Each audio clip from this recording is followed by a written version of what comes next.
It's time to talk how he would turn this into an absolute cash machine. As you can see, this needs a ton of work on the outside. Looks like there's surface level cracking all through the property. You can see that the state that it's in now, it wasn't in a few years ago. Whether this one's right for you or not, how would this actually work? In a market where everyone's talking about flipping, subdividing, or even adding a granny plat, there's one strategy flying under the radar and is producing serious cash flow. Today, we're diving into a property in Sunshine, Victoria that might just prove how powerful the rooming house strategy can be, even with the heritage overlay. This property has 9 bedrooms, over 290 square meters of livable space, and it's sitting just minutes from the train station. And the question is, what's the highest and best use? Could this be a hidden cash flow goldmine? Or would a subdivision or cosmetic reno makes more sense? In this episode, I joined Todd Sloan from Pizza and Property to break it all down, from demand analysis to council conversations and how the numbers stack up to generate positive cash flow from day one. We'll uncover how I validated the demand, spoke directly to the council, and assess whether the rooming house strategy truly outperforms the other options. So, I hope you guys get as much value from this as I did diving into it, because this one shows how research and data-driven strategy can completely change your investing game. Let's jump into the conversation where Todd and I unpack the real potential of this Sunshine property. Gilbert Melgar, how you going, man? Hey Todd, thanks for having me again. Mate, it's always a pleasure to see you. You and I got to have a catch up soon in person. It's been too long, but right now Zoom is what we've got. And the thing that we're going to be sharing with everyone today is some amazing work you've done on Afizo for turning this house into a potential rooming house. Now, I can't wait to pull this apart because I know how much effort you've gone to with this, mate. You haven't just jumped on the call and just kind of pulled a few things apart. There's a lot to this, but is there anything you wanted to really set the stage with and talk about before we actually start opening up all the work you've done and seeing if this would actually be the best use and the most profitable use of this house? Yeah. When you shared me the address of the house and the photo, it's completely a bit challenging, especially knowing that to find out that it's an heritage overlay zone. Exactly. This is not for the faint-hearted as far as projects are concerned. It's potentially one of the reasons it didn't actually sell at the auction that was originally planned as well. I wouldn't be surprised. Yeah. Well, for every pass up properties in auction, it's an opportunity for someone, right? Exactly.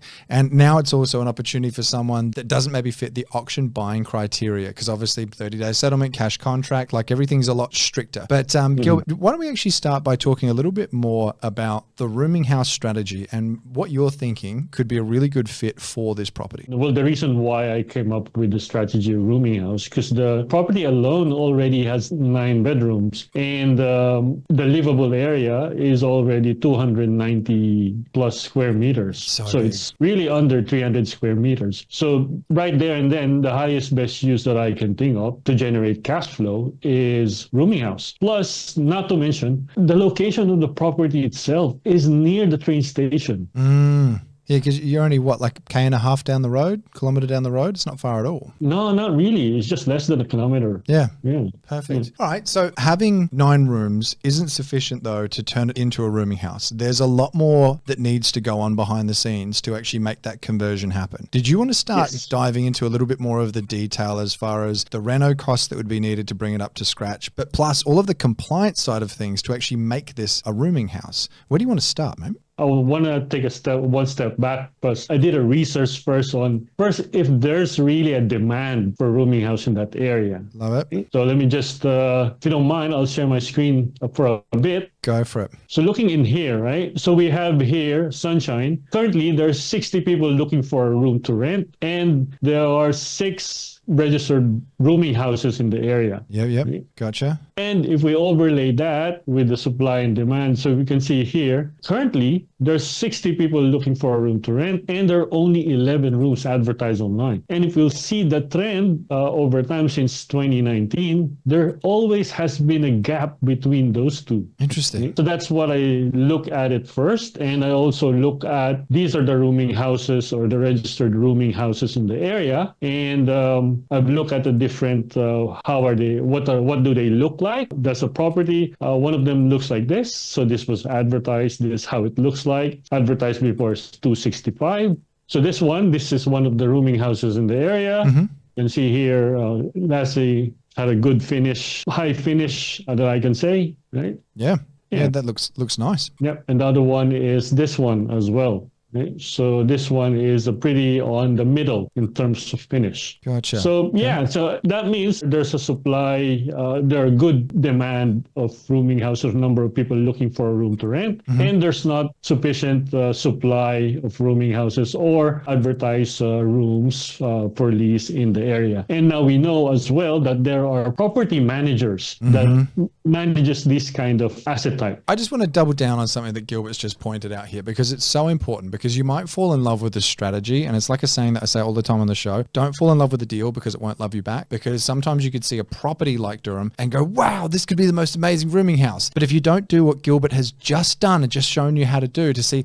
is there actually a demand for it? You could just be making something that sounds really cool, but no one actually wants. So already looking at this going, okay, there's demand for it in the area. There's 11 of them and there's 60 people looking for them. This isn't something where the stats are in the other way, where there's 11 people looking and there's 60 of them. You'd be staying away. You wouldn't be touching it with a barge pole. Yes. Plus, at least you got to make sure that there are property managers that are managing these type of assets within the area as well. 100%. Because they are specialized on managing these type of investment properties. So now we figure out, okay, there's a good demand. There will be people managing in the area.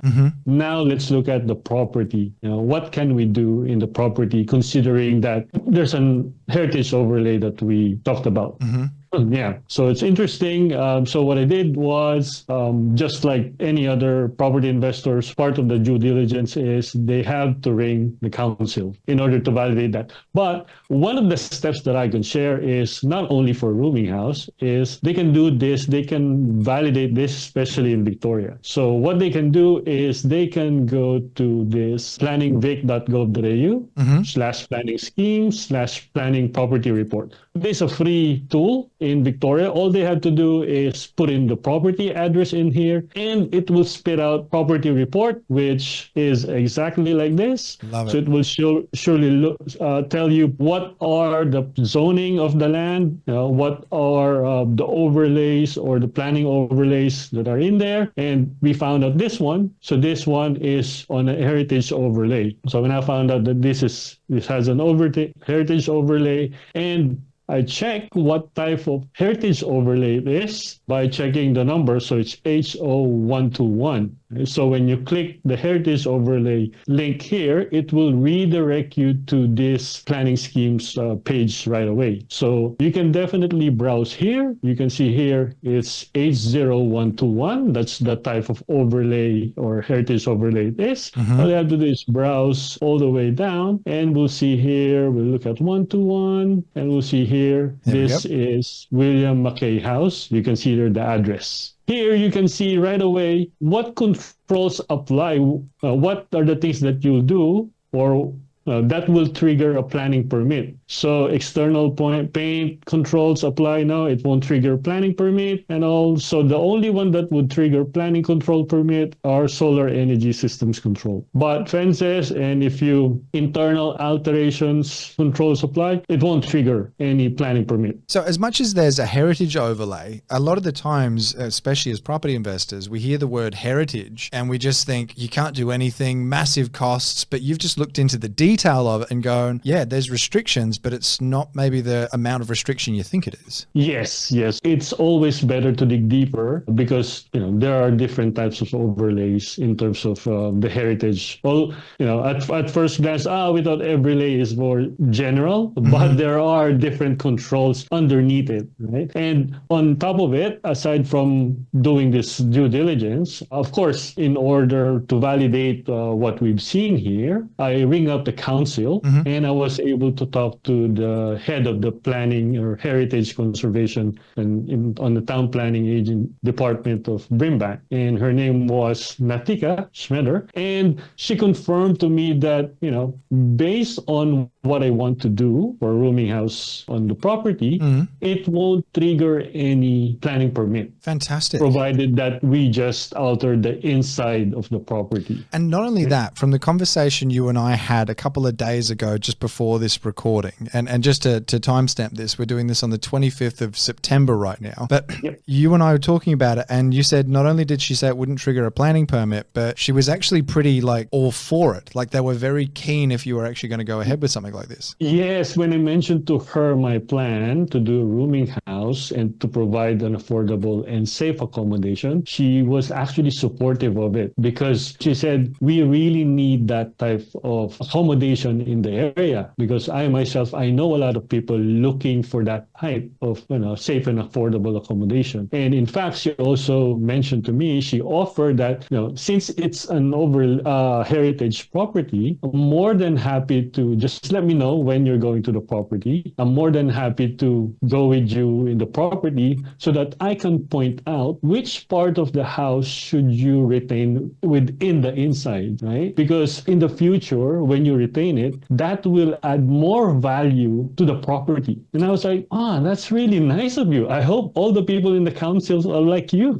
Mate, you've had a really good experience with the council. Like, whilst there are ways to definitely push back when the council maybe makes things a little bit difficult, if you've got the opportunity to actually swim with the current instead of against it, that's going to make everyone's life a hell of a lot easier. So you obviously made a very good impression on her, mate, and chosen a strategy that they actually really feel is a good fit for the area, because that's not a normal response. The area probably is in need of that, right? And plus, you're not being a slumlord. What you're providing is an affordable and safe accommodation for the people in the area. All right, so now we know there's a demand for a rooming house in the area. The council is supportive of this, but there's still a lot of work to be done because unless the numbers stack up, it's like the first few checkpoints are met. How's the rest of it looking? Well, the rest of it are looking really, really good. I think in order for me to really get to the whole of it is I would like to share the floor plan or the proposed floor plan that we have. I'll go through it from the ground floor and then we'll go through the second floor or to the first floor next. All right, I can see you've gone through a lot of effort with this, man. This looks really cool. Where do you want to start? We can start by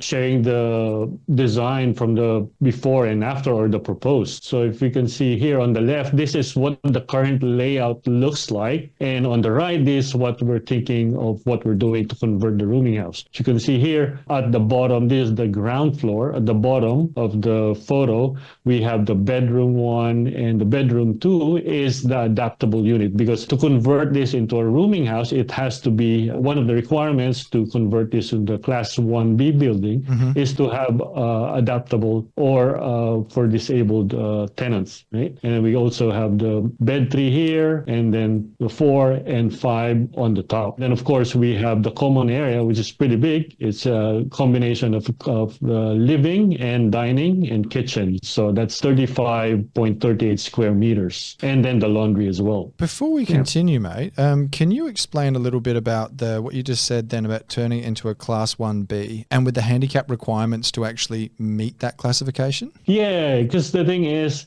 if we're going to do a rooming house, aside from the reason why they have this is so we can accommodate every type of tenant that we can possibly have in the property. That's the reason why they have that as a requirement. Oh, and Todd, further to that, as an explanation to 1B, the 1A building are your regular dwellings or residential house, right?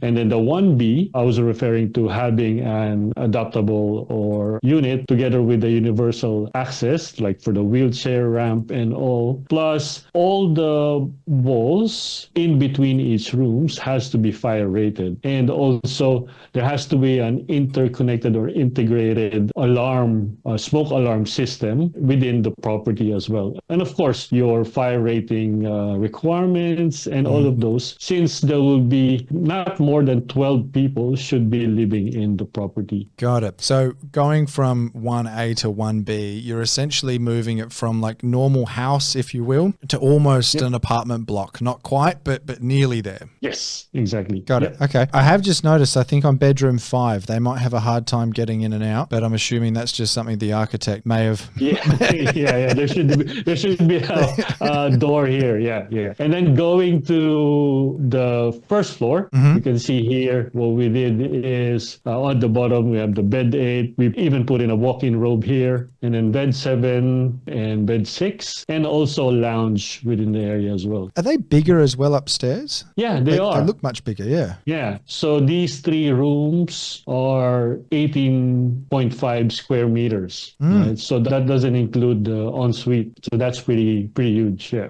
Now, I know we're going to dive into the FISO in a second, but on that there, if like bedroom like 8 looks like it's, 18 square meters, 7 is 18 for bedroom 6, look at bedroom 5 downstairs, 20, but then in comparison to like bedroom 3 is 11 square meters or 11 and a half. You're charging different rents for these different kinds of bedrooms? Like, how does this work? Yes, definitely. It would be different for each room, and that differs on the size. So that it will be lower for bedroom 1, 3, and 4 because they're the smallest. But when I spoke to that property manager, actually I spoke to her and called her up, and she told me the property that I shown you a while ago in Duke Street, they had it rented for $350 per room. So all included. All included means including the electricity, the water, Netflix, or Wi-Fi, and all. Yeah. So all bills included. $350 per room. Okay. So we're talking some pretty serious cash flow here, aren't we? Yes, we are. And when I showed her the layout that what we're trying to do,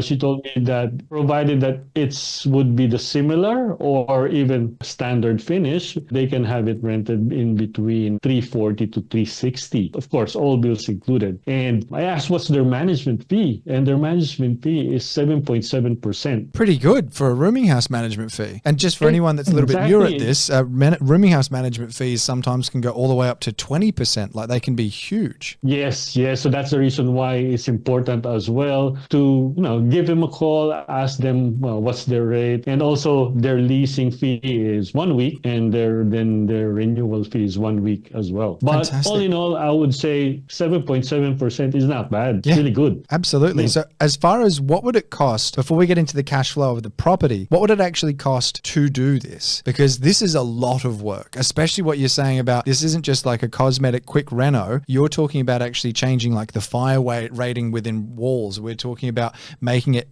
wheelchair accessible in certain elements. Like there's a lot of stuff that's being done here. That's correct. So in order for me to get the close to accurate cost, I call up the guys from the rooming house expert. So they gave me this quote. Their conversion would involve, or estimated cost work would be a range of $290 to $350. It would be an approximate 60 days after drafting the plans and securing the building permit, followed by 2 to 3 months on site for construction. Gotcha. So 290 to 350. So if we were to use the 350,000 as more of a worst case, and with stuff like this being done in 2 to 3 months, that's a pretty impressive turnaround timeline wise. Yes.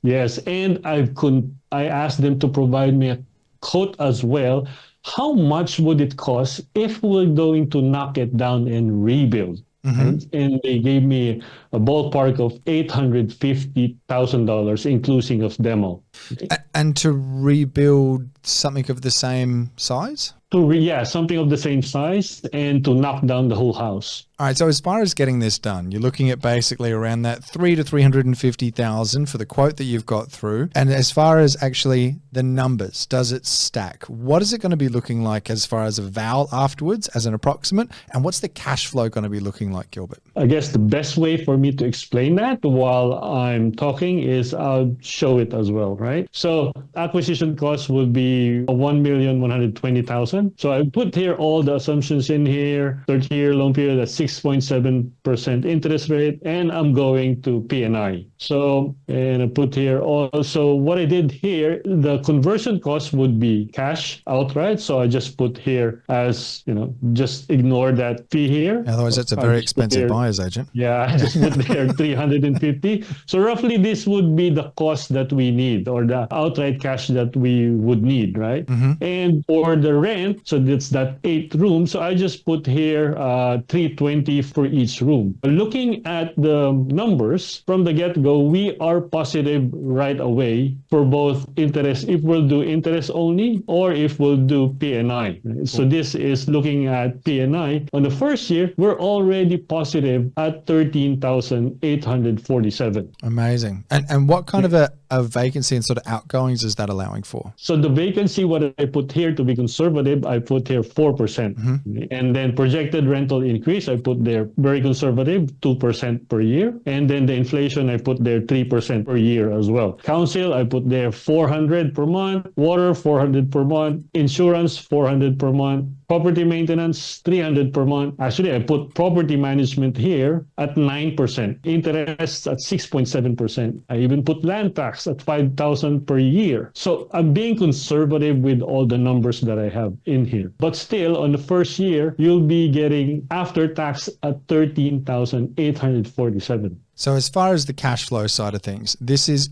obviously going to be the winner out of all three strategies, because having a positively geared property by about $300 a week straight off the bat right now in 2025, you're not finding that just about anywhere else. But the value side of things, what do you reckon this would actually be worth after actually dropping the 300,000 roughly into it? Well, the thing is, it would be a lot different because this would fall, not the valuation wouldn't be the typical residential valuation, right? So the valuation would be based on the commercial side, or how the commercial properties are being revalued based on the revenue from rent that it's getting. Fantastic. Not from the sales from the similar properties or the houses around it. Now, just to give you guys a very high overview of what Gilbert's talking about, again, if you're a little bit newer, normally when a valuer is valuing a residential property, they'll use comp sales or comparative sales. So they'll look for other like and like properties, what have they sold for, and they'll come to a valuation figure that way. However, what Gilbert's saying is they're actually going to value this as a commercial asset, meaning that the income the property produces is one of the primary factors that's really helping determine the valuation. Whereas normally if you've got a house and just renting it for $1,000 a week instead of $500, what it might normally rent for, the valuer doesn't really care. In this case, they absolutely care, and it can drastically affect what it's actually worth. So with that in mind, where do you reckon this would sit after the investment? I would reckon it would sit between 1.8 to 1.9. Yeah. And of course, every year as the rent increases, it will also be different as well. So in terms of equity, after all expenses, you're looking at, if we've done just quick math in my head, what, $400,000 potential equity uplift and around $14,000 positive cash flow from the very start. Yes, that's correct. And just to add, when I play around with the numbers,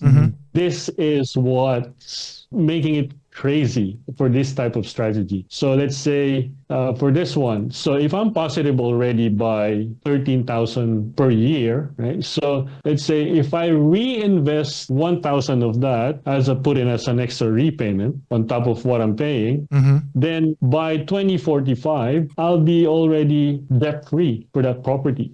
What if I add more? So by then I'll be getting 84 to 90,000 after tax per year. You're going to absolutely give Rob and Oliver a run for their money as far as cash flow is concerned, but also by the look of things, as far as the value add side's concerned. The thing that surprised me the most though was 2 to 3 month turnaround. That's insane. Like because that is so much work. Because they've been doing this in Melbourne. They have multiple projects going on in Melbourne, and they have lots of tradies on their umbrella. That's why they can do this in scale. Yeah. Brilliant. Is there any final words of wisdom or anything else you want to add to this one, mate, before we jump into the next strategy for this house? What will you get is really good, right? It's just that it's not for everyone. If you have money, then you can do this, right? Because the outright cost would be bigger as well. That's why not a lot of people can do this. Yeah, this strategy. If you're at rental 0 or rental 1 and you're trying to get to 1 or 2, this is probably not the one that you're actually going to take on. This is something where if you're at rental 4, 5, 6 and you're really looking for that cash flow injection, you're wanting to really specialize in an area, there's merit here, man. This is going to be a really interesting one to watch.